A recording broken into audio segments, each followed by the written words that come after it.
तो हमारी इकोनॉमी किस तरफ जा रही है? क्या बेहतरी आएगी? कोई करेंसी डी वैल्यू जो हमारी हो रही थी उसको कहीं थोड़ा सा ब्रेक तो लगा है, लेकिन क्या ये जारी रहेगा? अली देखें, हम उस मुल्क में रहते हैं जहां मुर्दे को दफनाने के बाद उसके करतूत पता चलते हैं सियासी तौर पर। निगरान हुकूमत के जाने के बाद अब हमें पता चल रहा है कि जहां पूरी दुनिया के 20 मिलियन डॉलर 30 मिलियन डॉलर की एलसीयां नहीं खुल रही थी, वहां 1000 million dollar 1 billion dollar is 1000 million dollars की इकट्ठी एक खुल गई। और वो अगर आप एवरेज भी ले लें उस जमाने का तो 305 308 ले लें तो 305 अरब रुपए 305 अरब रुपए। ये काम बगैर किसी कमीशन के नहीं हो सकता। अगर 25% कमीशन भी बनाया है तो 70-75 अरब रुपए कमीशन का मतलब है 350-400 मिलियन डॉलर। ये बात मेरी समझ से बाहर है कि जब गंदुम की फसल आपको पता है कि बम्पर क्रॉप आने वाली है, अपने मुल्क से आने वाली है, अपने गरीब किसानों के पास से आने वाली है, तो आप क्या सोच के कर रहे हैं ये? अगर आप में इतनी सकत नहीं है सोचने की तो आपको जेल में डाला जाए, क्योंकि आप ब्रीच ऑफ फिड्यूशियरी ड्यूटी कर रहे हैं। पाकिस्तानियों को ये नहीं पता, हमारे मासूम लोग हैं, वो ये समझते हैं कि सिर्फ करप्शन के ऊपर लोग जेल में जाते हैं।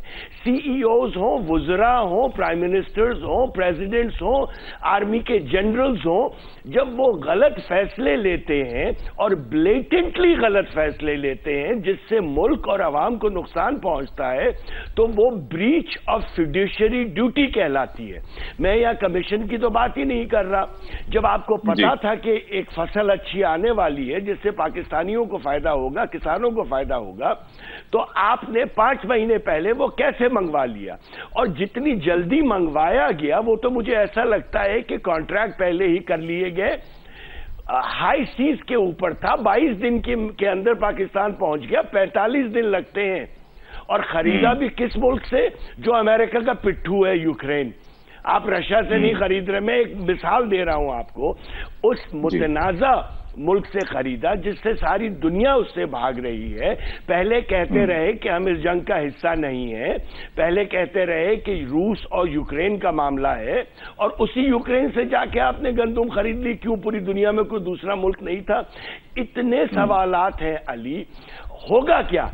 आज आप और मैं प्रोग्राम कर रहे हैं, 3 दिन के लिए चीख पुकार होगी, चौथे दिन कोई और इशू हमारे ऊपर फेंका जाएगा, हम इसको बालाए ताक रख के उस इशू के पीछे पहुंच जाएंगे। इस मुल्क के ऊपर जो अजाब है वो यही अजाब है कि यहां फकत जजा है, सजा नहीं है।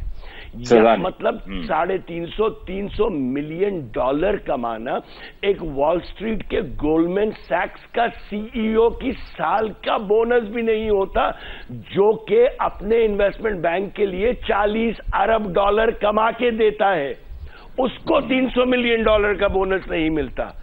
हम किस लॉपसाइडेड इकोनॉमी में रह रहे हैं?